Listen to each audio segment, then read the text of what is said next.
When I bought my first farm, I didn't tell anyone. Not because it was a secret, but because I wanted something in my life that was just mine. I worked hard for it. Years of saving, sleepless nights, and quiet planning finally paid off. It wasn't huge, but it was peaceful. The kind of place you can hear your own thoughts and actually breathe. I didn't expect anyone to understand why it meant so much to me, but I definitely didn't expect what happened next. One weekend, my parents decided to visit. I thought, it'd be nice, show them around, maybe let them see what I'd built. But the moment they stepped onto the property, everything changed. Their eyes didn't light up with pride or happiness. Instead, it was as if I had something they suddenly believed didn't belong to me. After walking around for barely 10 minutes, my dad said something that left me stunned.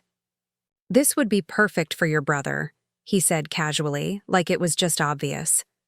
My mom nodded in agreement, smiling like it was already decided. I laughed, thinking it was a joke, but it wasn't. They were dead serious. They sat me down that evening and straight up told me I should gift the farm to my brother. Not sell, not share, gift. Just hand it over like it was some family heirloom instead of something I worked my fingers to the bone for. Their reason? He needs it more. As if need cancels out effort. I didn't know what to say. Part of me wanted to scream, and another part felt like I was slipping into someone else's nightmare. My brother didn't even ask for it. They just assumed it was rightfully his. That night, I stood outside staring at the stars over my fields, wondering what I should do next. And that's when things really started to unravel. I couldn't sleep that night. I just kept replaying their words in my head. Gift it to your brother. It didn't make sense. I tried to remind myself why I bought the farm in the first place. It wasn't just about land or money. It was my way of finding peace, of building something that was finally mine. I had worked side jobs, skipped vacations, and sacrificed so much to make this dream real. And now my own parents were acting like I just stumbled into it by luck, like I didn't earn any of it. The next morning, my mom was already making plans, talking about how my brother could move in, how he could fix the place up, and maybe even rent part of the land. My brother wasn't even there. They were making all these decisions without him, without me. And the crazy part? My brother's never once shown interest in farming. He's not lazy or anything, but he's the kind of guy who's always chasing the next big thing, startups, apps, business ideas that never really land. Somehow, though, they think this is what he needs now. I asked them why they never saw what this place meant to me. My dad looked at me and said, "You're single. You don't have kids. He does. He needs stability." That hit me harder than I thought it would. Like my life didn't count because I don't fit into their version of what success or responsibility looks like. As if being alone made my dreams smaller. I tried to stay calm, but inside, I was boiling. There was something else going on. Something they weren't saying. Why the rush? Why the pressure? It didn't feel like it was just about family or helping someone out. It felt like they were hiding something. And the more I thought about it, the more I realized this wasn't just about the farm anymore. A few days later, my brother finally showed up. I wasn't sure what to expect, maybe some kind of apology or at least a conversation. But he walked around the farm like he already owned it. He kept pointing things out, talking about renovations, how he'd modernize the barn and maybe bring in investors. Investors? I was stunned. He didn't ask how I felt, didn't even ask if I was okay with any of it. It was like I was being erased from my own life. Later that evening, we sat down, me, him, and our parents, and that's when it all started pouring out. Apparently, he'd hit a rough patch. A failed business deal, some debts he hadn't told anyone about, and now they were worried. My parents didn't want him to lose everything, so they thought the farm could be his second chance. But what about me? When I asked that, they went quiet. My mom finally spoke, and it broke me a little. She said, "You're strong. You'll bounce back. Your brother needs this more than you do." That line stuck with me, not because it was comforting, but because it made me feel invisible. My hard work, my sacrifices, my plans, all of it brushed aside like I was just the backup plan. I started to wonder if this was about more than just family pressure. Why did my parents feel so guilty about his failures? Why were they willing to throw me under the bus to cover for him? And why did my brother act like it was already his? I found out later that he had already started talking to people in town about his land. And he told one of the neighbors that he'd be taking over soon. The word taking hit me like a punch. No one seemed to care that I was still the legal owner. Something wasn't right. It was more than family drama now. It felt like betrayal. And deep down, I started to suspect there was a reason they wanted this farm out of my hands. One they weren't telling me. The more I watched things unfold, the more it felt like I was the only one not clued in. My brother started coming around, more often, walking the property like he was doing some kind of inspection. He even brought a real estate guy with him one day, which completely caught me off guard. When I confronted him, he brushed it off, said he was just exploring options. Options? For my farm? That night, I went through some of the papers I had stored in the office, just to clear my head, maybe remind myself that this land was mine legally, fully. That's when I found something strange. A letter from the county, dated a few months ago, mentioning a zoning change in the area, something that would make the land a lot more valuable. I hadn't thought much of it at the time, but suddenly, things started to click. It wasn't just about family. It wasn't even about helping my brother. This was about money, a lot of it. And somehow, my parents knew. Maybe they found out before I did. Maybe my brother told them. Either way, it explained everything. Why they were pushing so hard. Why they kept insisting he needed it more than me. They weren't talking about survival. They were talking about opportunity. I didn't sleep again that night. My mind kept racing. I started to notice more. How my parents avoided certain questions, how my brother never answered straight when I asked about his financial situation. I overheard a phone call between him and someone I didn't recognize, talking about deals going through once the land changed hands. It felt like I was watching my life being stolen in slow motion. I didn't say anything yet. I needed to be sure. But inside, I was burning. They thought I'd just roll over and hand it away. What they didn't know was I had a plan of my own. And if I was right, what I uncovered next would change everything. I thought I had it all figured out.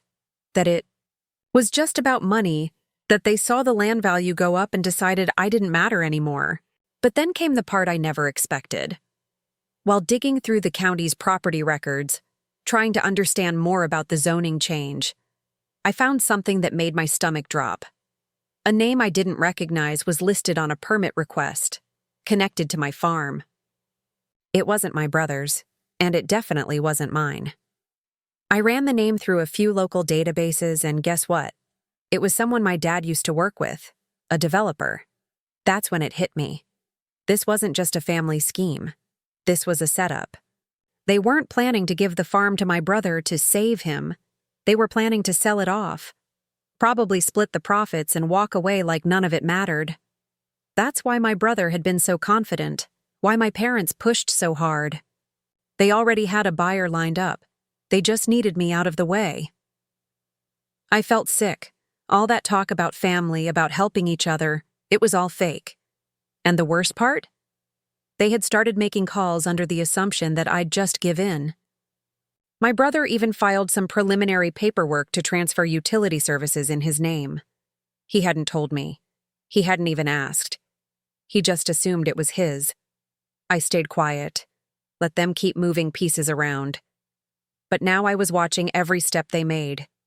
I started documenting everything, calls, texts, emails, anything I could get my hands on.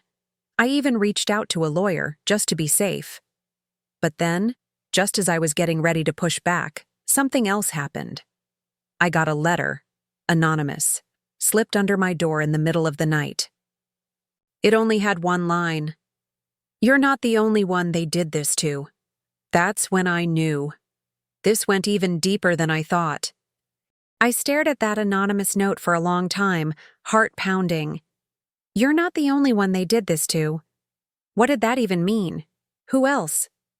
The next morning, I made some calls to a few neighbors and locals I'd gotten to know since buying the farm. One name kept coming up, a woman named Claire, who used to own a nearby property before selling under strange circumstances. I tracked her down, and after some hesitation, she agreed to meet. What she told me blew everything wide open. My dad and his old developer friend had a pattern. They'd target struggling or isolated property owners, people they thought were easy to manipulate or pressure. Claire had been one of them. She was subtly pushed out under the same family helping family kind of talk. Her cousin had suddenly wanted her land, and soon after, it was sold for a huge profit. And now, it was happening again. To me, armed with that information, I met with my lawyer. We gathered all the proof, texts, emails, the permit documents, even a voice recording of my brother bragging to someone on the phone about how easy it would be to take the place once I caved. I didn't cave. I filed a cease and desist and had official notices sent to everyone involved. That's when things got messy. My parents showed up furious, accusing me of tearing the family apart. My brother called me selfish, but I didn't back down. I laid out everything, what I knew, what I'd found, and how far I was willing to go to protect what I built. They didn't say much after that, just walked out and didn't come back. For a while, it felt like I was left with the ashes of everything. But at least the farm was still mine. I thought that was the end of it. But a week later, I got another letter. This one wasn't anonymous. It was from Claire's attorney. Turns out that land deal years ago, it wasn't legal. And now she was suing the same people who tried to take my farm, including my father. And just like that, the story wasn't over. It was just beginning again. For someone else. When Claire's case moved forward, it sent shockwaves through our small town. People started asking questions, looking deeper into land deals that never seemed quite right. My father and his developer friend were suddenly under serious legal pressure, and everything they'd tried to keep hidden started coming to light. The farm they tried to take from me ended up being the piece that unraveled years of shady deals For my brother, he went silent. I haven't heard from him since. I don't know if he really understood the damage he was part of, or if he was just a pawn in something bigger. Either way, I stopped waiting for an apology. My parents haven't reached out either. It hurt, I won't lie. But sometimes protecting your peace means accepting that not everyone can come with you. Life on the farm slowly returned to normal. I still wake up early, still walk the fields, still fix fences and plant rows like I used to. But now, I do it with a clearer sense of purpose. This land isn't just property. It's a reminder that what you build for yourself matters, even when others try to take it away. And even when it comes from your own family. I met Claire again recently, this time as friends. We talked about how easy it is to let people rewrite your story if you don't stand your ground. She said something that stuck with me. Sometimes the land chooses you, and it's your job to protect it.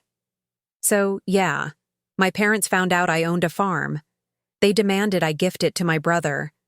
But instead, I found something far more valuable. My voice, my strength, and the courage to say no, even when it meant standing alone.